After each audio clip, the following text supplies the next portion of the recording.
Welcome to the deep dive. Following your request, we wanted to really get into how our beliefs, our core beliefs, shape our potential. That's right. Especially looking at those articles you shared about why some people seem to flourish and others. Well, they get stuck. We're talking about mindset. Exactly. And the sources really highlight these two big ideas: fixed mindset and growth mindset. Yeah, fixed being the idea that your talents, your intelligence, they're pretty much set in stone. Right. And growth mindset. That's the flip side, the belief you can actually develop your abilities through effort, through learning, through, hard work. Okay. So today, our mission is kind of to unpack that, go beyond just the definitions. Definitely.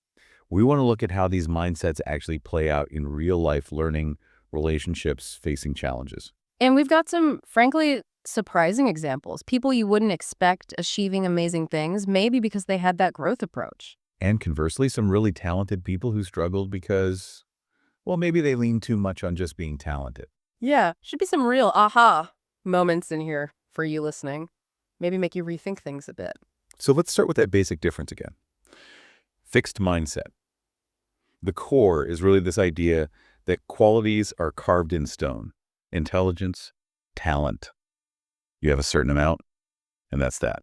Okay, so if someone thinks like that, what does it look like day to day? You mentioned this pressure to prove yourself. Yeah, exactly. If you think your talent is fixed, then every situation becomes a test. You need to prove you have enough. So mistakes are terrifying. Pretty much. A mistake isn't just a mistake. It's evidence you aren't smart or talented. So you avoid things where you might fail. And effort. Does effort seem bad? It can, yeah. Yeah. The thinking goes, if I was really talented, I wouldn't have to try so hard. It's sort of backward, isn't it? You want to seem smart, so you avoid the very things that can make you smarter. Wow. Okay, so the focus is all on being, like you said, demonstrating what you already have. Precisely, which is why the growth mindset is such a contrast. Right. Tell us about that side again. Well, the growth mindset starts from the belief that your basic abilities are things you can cultivate through effort, strategies, help from others. So development is possible. Yes. It doesn't mean everyone can become Einstein, but that potential is something you grow. Mistakes aren't labels, they're information. Information for learning Okay. and effort. Effort is what activates that ability. It's the key. It's not embarrassing, it's necessary. It's about becoming better, not just being good. I really like that distinction, being versus becoming. So what happens when you throw a challenge at these different mindsets? You mentioned a study. Ah, yes, the puzzle study with kids. It's pretty revealing. They gave children puzzles, some easy, some harder. And the fixed mindset kids. When the puzzles got difficult, their enjoyment just plummeted. They got discouraged quickly. Some even misrepresented how well they did. Really?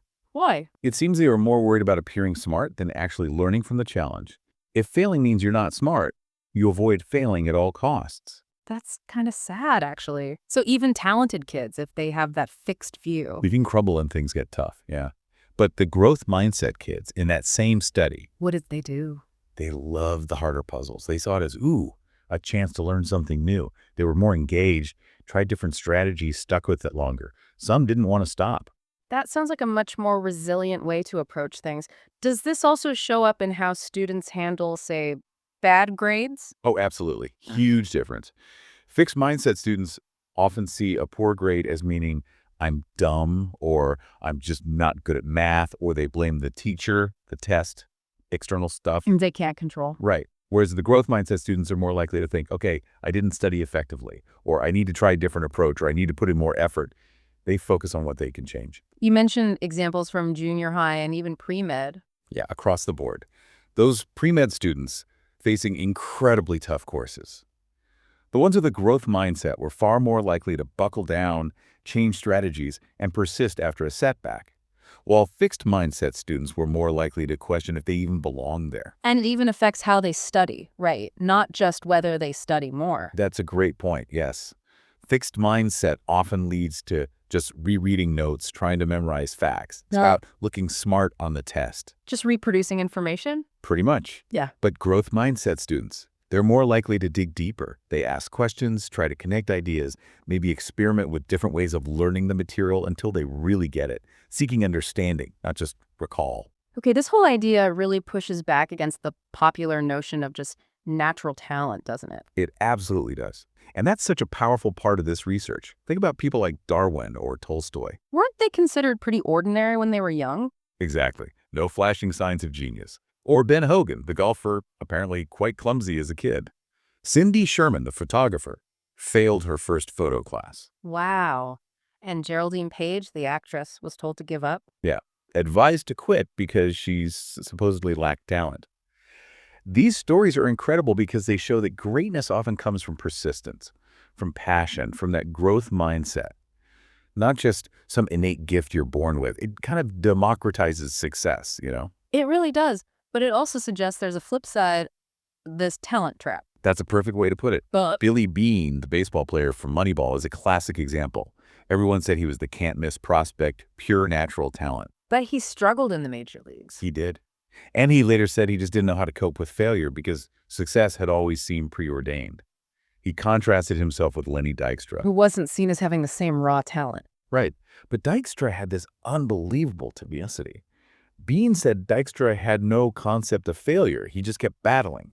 Beane realized Dykstra had the mindset needed, even if he himself had more natural gifts initially. So even people we think of as huge natural talents like Babe Ruth or Michael Jordan. They worked incredibly hard. Mm. Ruth wasn't just coasting, he trained hard, Yeah. especially when people started doubting him. Michael Jordan famously pushed himself relentlessly in practice. Check Yeager, the test pilot. It's the right stuff, guy. Yeah. He insisted there's no such thing as a natural-born pilot. He said proficiency comes from hard work, experience, flying more, pushing limits, not just aptitude. So being seen as gifted can actually be a burden sometimes. It really can. That composer you mentioned, Scott Gettle, he talked about the immense pressure of that label. It created fear, self-doubt. It actually got in the way of his creativity. The gift became a weight. Which brings us to praise, how we talk to kids especially. This seems critical. Absolutely crucial. Praising intelligence, you're so smart. Yeah. Sounds positive. Yeah, well, yeah, it's not a good thing to say. But the research shows it can backfire. It pushes kids towards a fixed mindset. If they're smart, they don't want to risk doing something that might make them look not smart. So they avoid challenges. Exactly. Yeah. Studies show kids praised for intelligence are more likely to pick easier tasks afterward. That mother's observation about her bright son becoming reluctant, that's a real-world example. He didn't want to struggle because struggling might mean he wasn't actually smart. Okay, so what's the alternative? How should we praise? Focus on the process, the effort, the strategies, the perseverance. You worked really hard on that. I like how you tried different ways to solve that. You really stuck with it. Praising the action, not the trait. Precisely. That encourages a growth mindset. It teaches kids that success comes from effort and learning. And those kids tend to be more resilient, more willing to tackle hard things. And what about before a test? Instead of, you're so smart, you'll ace this. Maybe something like, remember how much you've learned studying for this, or focus on showing what you know and learning from the experience. Taking the pressure off the smart label. And handling mistakes, like that messy homework example. Yeah, instead of reacting with frustration that implies they should be better or smarter, it's about framing it as a learning moment. Okay, let's see what happened here. What could we try differently next time? Focus on strategies and effort, not their inherent ability or character. It's amazing how deep this goes. It even impacts relationships, you're saying. Oh, hugely. Think about it. If you have a fixed mindset, you might expect your partner and the relationship itself to be kind of perfect and unchanging. You found the right person, so things should just work. Without much effort. Maybe. Really? Or you expect your partner to just be a certain way. So when problems come up, and they always do, it can feel like a disaster, like something is fundamentally wrong with the person or the relationship. Like that CEO disease idea in leadership, where bosses get stuck thinking they know best. Exactly. Like Lee Iacocca later at Chrysler, maybe becoming resistant to change because he'd been so successful. The fixed mindset wants to protect that image of perfection or inherent rightness. Contrast that with someone like Darwin Smith at Kimberly-Clark, who apparently said he never stopped trying to be qualified for the job, even as CEO. That's growth mindset leadership. So in a relationship, a fixed mindset might lead you to just blame your partner's personality when things go wrong. They're just stubborn, or they're just inconsiderate. Precisely. Because you see personality as fixed, you don't see much possibility for change or working through things together. Problems seem like dead ends caused by unchangeable flaws. Whereas a growth mindset Sees challenges and imperfections as normal. It assumes that both partners and the relationship itself can grow and evolve. Problems aren't signs of fundamental flaws, but opportunities to communicate, understand each other better, and work together. Like those couples you mentioned, Brenda and Jack, Ted and Karen. They faced stuff, but focused on growing through it. It sounds like it could also prevent that weird competition that sometimes happens. Yes, that example of Susan and Martin at the conference. Martin feeling diminished by Susan's success. That screams fixed mindset. Her gain feels like his loss. Or Cynthia needing to constantly one-up her partners. That's about proving her own fixed worth, not building something together. But the growth mindset allows for mutual support, like Laura and James. Exactly. James believing in Laura's potential, supporting her growth, and her doing the same for him. Their relationship became a platform for both of them to develop. That's a growth-oriented partnership. And what about stereotypes? How does mindset interact with those? That's another really important area. A fixed mindset can make you much more vulnerable to negative stereotypes. How so? Well, if you believe ability is fixed, and you encounter a stereotype suggesting your group isn't good at something like the women in math example, it can feel like a confirmation of your own supposed limits. It can shake your confidence and sense of belonging. You internalize the stereotype more easily. Kind of, yes. But if you have a growth mindset, you're more likely to see that stereotype as someone else's problem, as external prejudice, not a reflection of your own fixed potential. So you can maintain your confidence. Yes. You believe you can still learn and improve, regardless of what the stereotype says. Studies show growth-minded individuals are more resilient in the face of this kind of bias. They can separate the prejudice from their own capacity to achieve. Okay, and just day-to-day setbacks, failures, losing. Mindset obviously plays a huge role there too. Absolutely critical. Fixed mindset sees a setback as a verdict. I lost, therefore I'm a loser. I failed, therefore I'm a failure. It becomes a permanent label. Think of John McEnroe's reactions on the court sometimes, that intense frustration when things didn't go his way. It defines you. In that view, yes. But the growth mindset sees setbacks differently. As opportunities. Opportunities to learn, to adapt, to get stronger. Kareem Abdul-Jabbar is a fantastic example. When they outlawed his signature dunk in college, He didn't just quit or complain. no, he used it as motivation to develop other parts of his game, like his skyhook.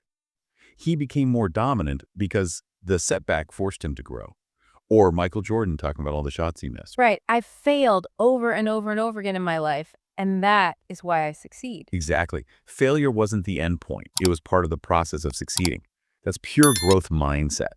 So the big question, can we actually change our mindset or encourage it in others?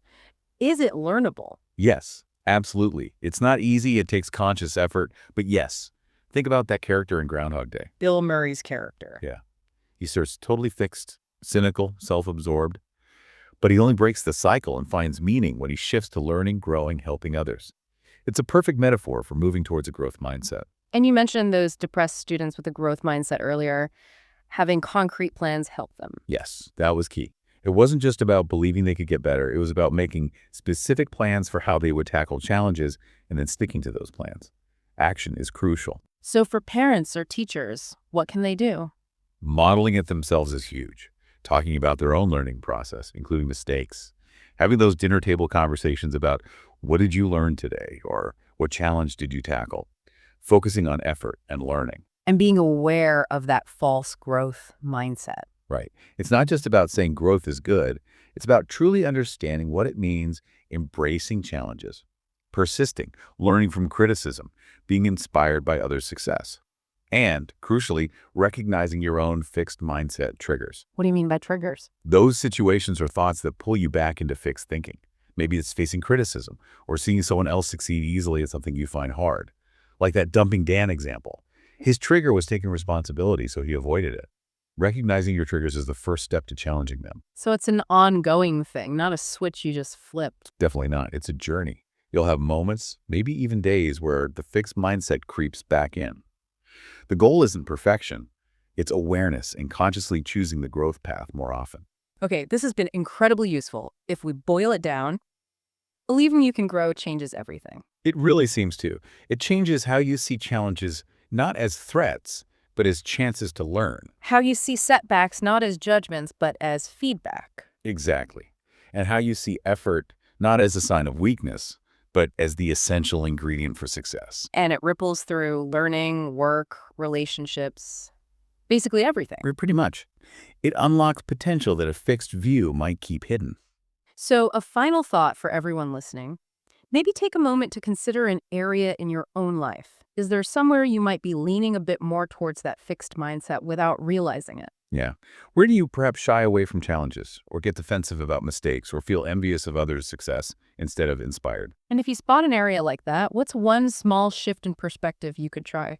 Just one thing you could do today to approach it with more of a growth orientation. Remember those examples? Darwin, Tolstoy, Hogan, Page, people who weren't obvious stars but achieved so much through perseverance and that belief in development. What does that tell you about your own possibilities, maybe the ones you haven't tapped into yet? Lots to think about there. Thank you for joining us for this deep dive.